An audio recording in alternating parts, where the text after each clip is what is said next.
Oh, they just love to tease us with cliffhangers, don't they? Hello everyone and welcome to Sword Art Online episode 11 review. Now, the episode in itself was good. It got Kirito theorizing about Death Gun and the way they kill people. Yeah, we know it's two now, but we don't know the second person. I think it's Spiegel, but we saw Spiegel in the thing, so I'm thinking that there's a third party involved. However, before I get into that, Xaydam, Pale Rider, and Tarako, I think the third guy was, or whichever. Apologies for your noise. I'm back. I have a funny feeling that if there isn't a third party involved, and what Kirito said was wrong, and I'll get to what he said in a moment. I think that the three people that he killed were former members of Laughing Coffin, and everything was like just a stage, and while what Kirito theorized was a stage as well, I think that it went towards those lines. Anyway, just another theory I had, which would, I'm trying to make my Spiegel and Death Gun alliance go born fruit. Anyway, the episode started off on, still in the cave and giving Sinon those little butt crack shots.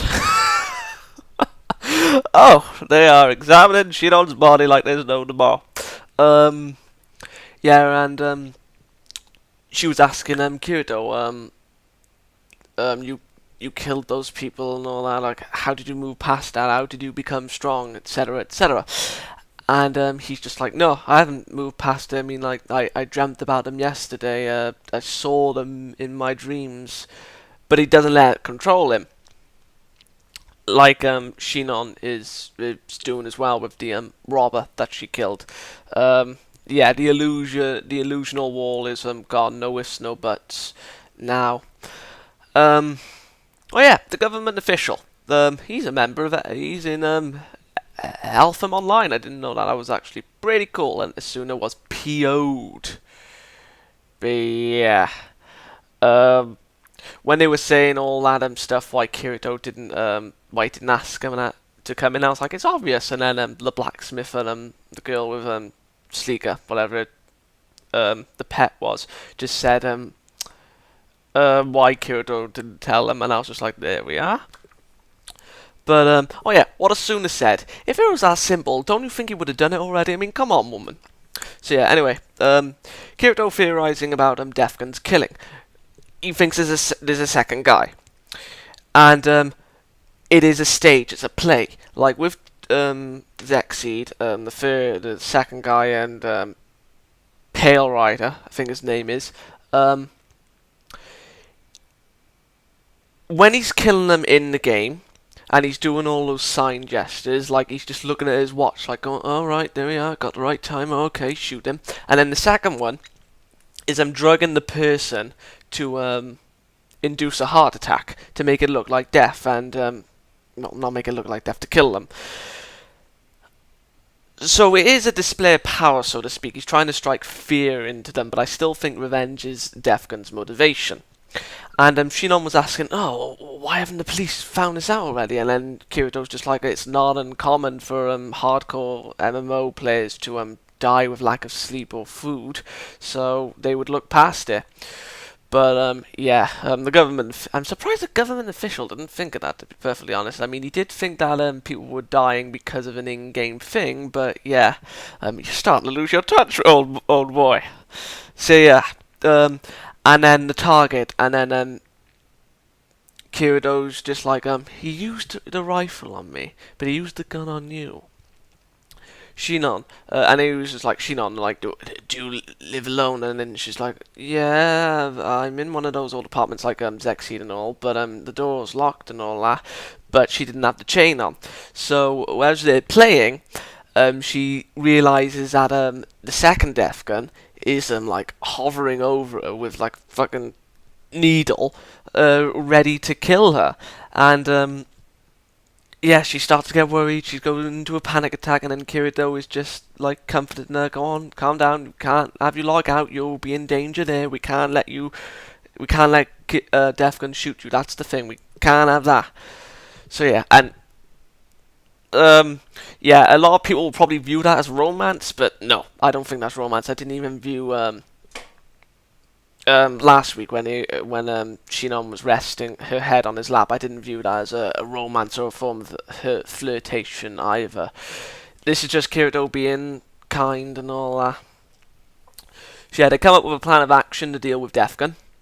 Kirito is going to be the decoy to draw him out, and Sinon, when he fires his sniper or whatever, Sinon will use that to her advantage. But yeah, not only, oh yeah, when the camera was hovering over them, I was just like thinking, oh god, that's the thing that Defcon looked into. Oh, as soon as going to be watching it, and she's going to be like, what the hell is this? So I was just like, oh, I'm so worried. And then Shinon's just like, oh, you have someone, I don't want to see this. And then she goes, oh, but they'll probably think you're a girl anyway, because I thought you did. I was just like, oh, and I was just like, oh, right, okay. And then she didn't mention that. She's just like, oh, who cares?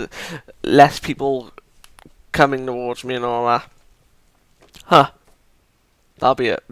Even though it's deception, that'll be a massive cock block for Spiegel. Anyway, the episode ended on a cliffhanger. I thought we were going to deal with Defcon in this episode. So yeah, the episode was good. It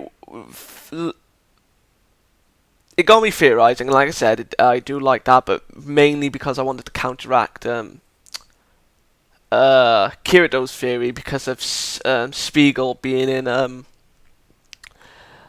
GGO. But again, there could be a third party within that thing. And if that guy isn't Poe, the Defcon guy, that Klein, I think that's his name, said like, oh, it's someone close to him. I think Poe is probably killing people outside, but still, revenge is the motivation. I still believe that, but I still hold true to my Spiegel and Defcon alliance and relation theory. So yeah, not an action-packed episode, I will admit, but it was very insightful, and yeah, I can't really put it into words, but it was good to see Sinon finally realizing the illusion. And like seeing the person that she thinks is strong, well, knows is strong, because let's admit he is strong both, well, not emotionally, but you know, he has a certain degree of willpower. But she just wants the strength that he has. But knowing that he hasn't moved past it, it's like she doesn't know where to get her strength from if Kirito doesn't have the answer. So yeah, I'm gonna give this episode a 7 out of 10. It doesn't deserve anything lower. I mean, like, I will admit I did want Defcon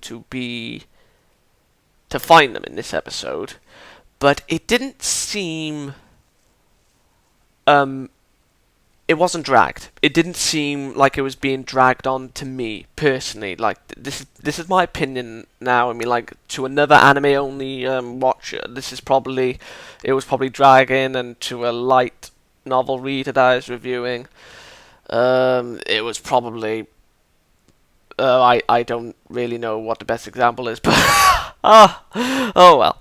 7 out of 10, good episode. It's gone set up for a Defcon versus Kirito and Sinon now. But the question is, oh god, will he get a new opening tomorrow? No, it won't. Oh god, episode 13 will get a new opening. I really do like this one.